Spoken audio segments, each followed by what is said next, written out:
Welcome back, everyone. Spring training is underway, and joining us right now is Buck Showalter, the manager of the Baltimore Orioles, Zach Britton, the closer, and John Angelos, the vice president of the team. And gentlemen, we've been doing a lot of stories about spring training and how the number of teams in Florida are getting closer in terms of proximity, and the importance that it got to the point that a lot of teams were traveling a lot of distances to get to games, and that became problematic. Buck, in your opinion, how difficult is it when you have to drive seemingly halfway across the state just for a spring training game? Well, I've never seen a player get better and get ready on a bus, and it's you want to have your hands around the players and making sure that everything you do has a purpose. And the time you spend traveling, we go sometimes 2 or 3 days when we have the wrong part of the schedule. We really don't see the players except for the people that are making the trip. So, we're able to get a lot more done in the morning. So it's only a benefit for us to have them closer by. And that's the only thing that they say about Arizona over Florida is that you don't spend as much time traveling. I'm a little biased. I think the situation we have here in Sarasota is second to none. But you did have experiences, I believe, when you were with the Diamondbacks, where you were out in Arizona for spring training. How was that different in terms of having the teams in the proximity? It's you don't spend near as much time traveling. You can actually, I would stay at the complex and just go over for the game. We're able to get some work done back there, and you're just spending way too much time traveling in Florida sometimes. But the way we have it set up now geographically, with the potential of the Braves coming in here, is going to be ideal. And Zach, there have been many stories that over the years that some players, especially players who have been around for a while, they won't even make the trips if they're, a certain distance. As a player who, you're concentrating on getting in terms of game shape, how difficult is it to just spend all that time on the bus if you're traveling, whether it's down to Fort Myers or to Lakeland or to Orlando? It's well, you got to run that by Buck first if you can make the trips. But it's not, I guess, ideal, some of those trips. But at the same time, I think the biggest thing it takes away from some of that time you can spend with your family. That's a big thing, with spring training, being able to enjoy, when you go home, spend some time with the family. So that's the only thing it kind of takes away from. But you know what? With the facility we have here, and I think it's second to none, like Buck was saying. It's just one of those little sacrifices that you make, and I think you get used to it. Do you look forward to spring training every year, to starting off the year, not only just getting in shape, but bringing the family down here out of the cold? I mean, what is it like for a player and a manager? Well, I think it's one of the most precious times of the year because, there's a different atmosphere. Nobody's going to be cut tomorrow usually, and sometimes that changes. There's no W's and L's, until we start the exhibition schedule. There's just a real great atmosphere and culture for blending as a team. And quite frankly, we've had a lot of guys together.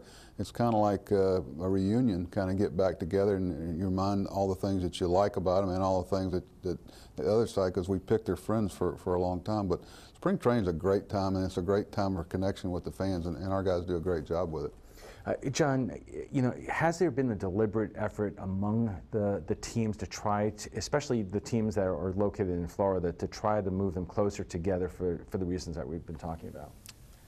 I'd like to think so. I think it's been a little bit by design, and a little bit we've been the beneficiary of good fortune. I think the Orioles were on the East Coast for many years, and the original plan was to stay there and to consolidate everything, major league, minor league, into a athletic training complex, an athletic training academy where all of our players at every level, with Buck's oversight, could be brought up through the same system. And we were really, when this ownership group purchased the club 23 years ago, we inherited a separated system, major league in one place, minor league in another.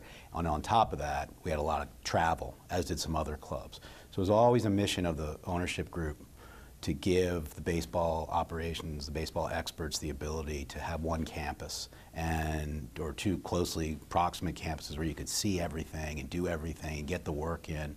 And so we eventually got there by design, and I think a lot of the other clubs, we just sort of ended up in this synergistic, American League East in miniature, bunch of clubs within much greater proximity than what had been the history. You still have a situation, the Red Sox are all the way down in Fort Myers. I know that's still a big trip, and a lot of the teams wind up only playing each other once or twice during spring training. Is that good or bad from both the manager's perspective and the player's perspective? You know, you understand we play these guys 18 to 19 times during the year.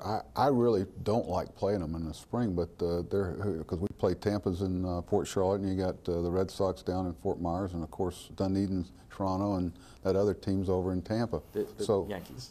Well, I guess, but no, they're obviously there, and we play them a lot. And you don't like too much of that familiarity. And what happens a lot is they're hiding pitchers. They don't want to show a starting pitcher against guys. We've gotten kind of over that. There's no secrets in our division. So it can be a benefit playing them, but it can also be a little bit of a deterrent for the competition, having to play them that much. And finally, Zach, from your perspective, what do you like about playing and staying in Sarasota? Well, a few years ago, I purchased a home here. That's how much we liked it. This facility in the off season, I figured, why not use it? It's like I said, one of the best I think in baseball, if not the best.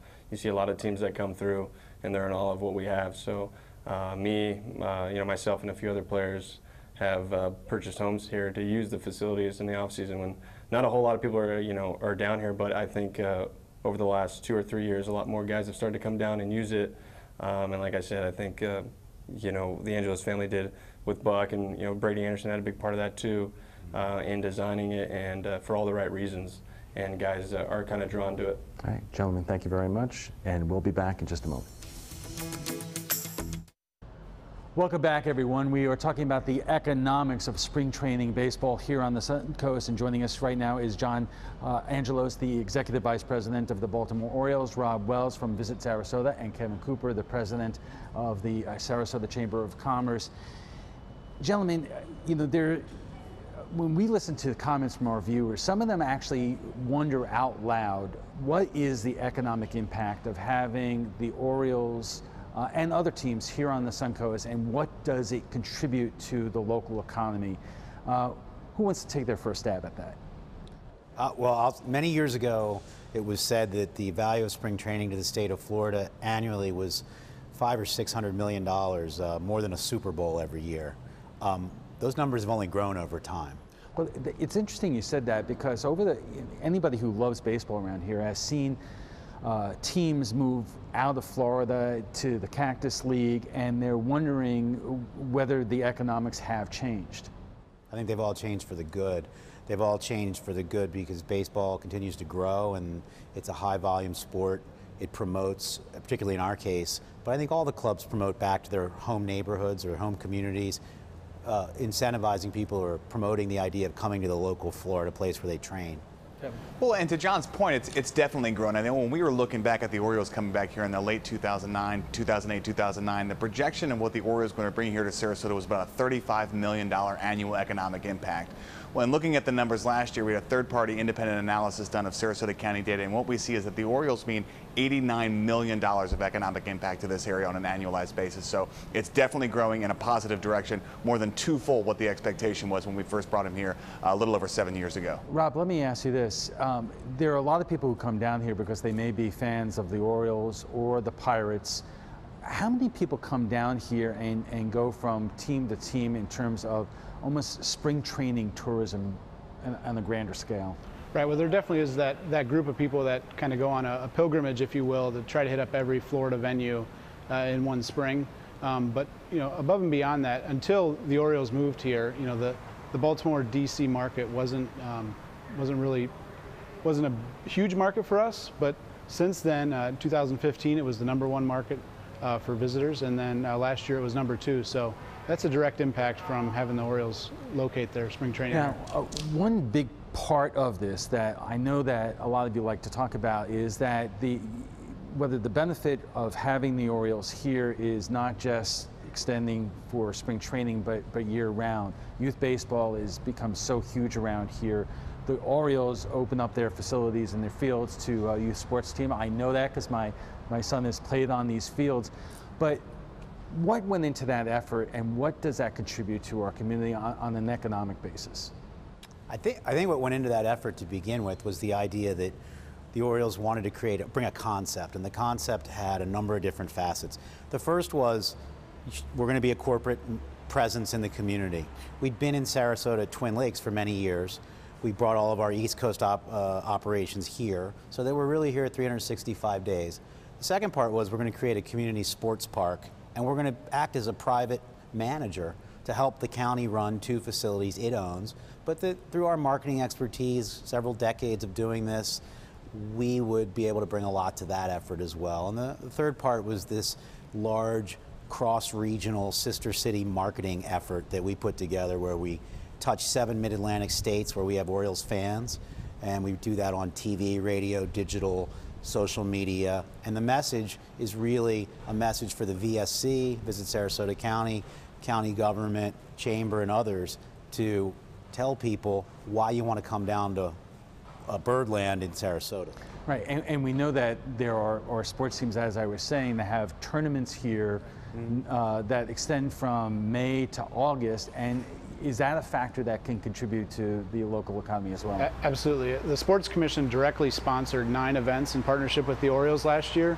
It contributed over 5,000 room nights to Sarasota County, and then over $15 million in economic impact just from those 9 events that we sponsored. And they did more events that we didn't sponsor. So, Kevin, can you put your finger on in terms of aside from just coming to the games, in terms of restaurants and hotels, what does spring training contribute to our area? What would you say to people that say that?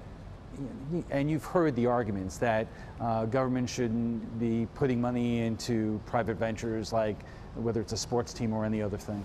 Yeah, I mean, and when we talk about economic impact, there's always this multiplier effect where the dollar is spent once, but then it's spent multiple times downstream. And when you look at what the Orioles have meant to Ed Smith Stadium, since they moved their West Coast operations here in 2010, we've seen over 765,000 fans in this stadium for a game. That's not just the ticket price. That's the food they buy. That's the hot dogs and the peanuts and the beer. So it's employing jobs for people that are behind the concession stands and doing what else they do. Those are people that are coming from the Baltimore, Washington market. They're coming from the New York market. They're coming down to see this. They're staying in hotels. They're going to the restaurants. So there's no doubt, intuitively, as humans, we know how we behave. We know what we do. So it's really flawed logic to say there's no multiplier effect to what's going on here, because we know how we behave. We know what we do. We look around us. We see restaurants around the way that are packed full, jammed on game day. That's because of the Orioles. That's because of the games. Okay, we'll have to leave it there, and we'll be back with final thoughts in just a moment. Welcome back, everyone. Time for final thoughts. And again, John, we're talking about this from 2 different perspectives. Number one, the Orioles, in moving to Sarasota and having the Pirates up the road, the Rays and the Red Sox down the road, the Yankees and the other teams here, it's become important to major league teams to be in close proximity, just so you're not traveling from one side of the state to another. That was not good for baseball or good for business.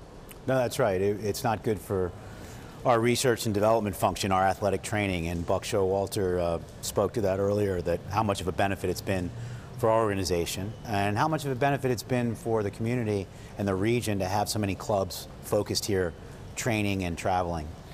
You know, the Orioles have been here for a couple of years now. There was the debate before the Orioles came here, and how have things worked out from the club's perspective in terms of being here? Whether it's been good for the team economically and good for the area economically? Well, I think every goal that we'd set out to accomplish, we've either far surpassed, and we just keep resetting the goals. So economic impact from the Orioles' presence here goes up every year. We're very gratified to see the state and the county recognize that. All the parks and recreational programs that David and the staff have put together, his staff have put together, are in full flourish. We continue to add events year-round, whether arts and culture or what have you. So on all those fronts, and as we've marketed this community, driven tourism here, we think that we're doing well, but we're going to keep trying to drive the results higher. Dave, where do we go from here? What is the team and the county and the area not doing yet that you would like to see in the future? Well, I don't know that there's anything very specific that we have in mind. I think, as John says, we want to continue to grow our presence here, to become a better neighbor all the time. You know, the Orioles are clearly an economic benefit to the Sarasota community, but also we're a social and good neighbor partner in this community. I think our health and fitness challenge, where we can reach out to the entire middle school group and talk to 4,000 students at one time, that's the type of thing that we want to build on. That's the type of outreach we want to have.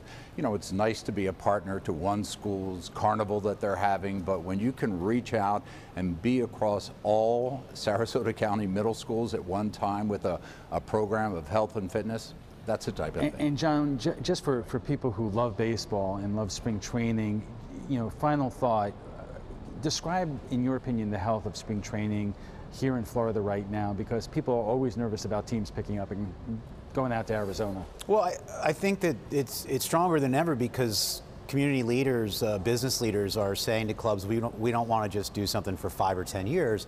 We'd like to lock in a long-term relationship, and I think that's wise of political people and business leaders. That's what we did. We committed to a long-term relationship. By the way, Dave and I were, to what he mentioned, we were over at the Brookside Middle School, had a couple of our pitchers, Mike Wright, Tyler Wilson, having a Q&A with the teachers, asking questions, telling the kids why they should make good choices. That experience, that imagery is exactly where we wanted to be in putting this partnership together, and that's the kind of thing you'll continue to see from us. And we'll leave it there. Gentlemen, thank you very much for joining us, and we'll be back in just a moment.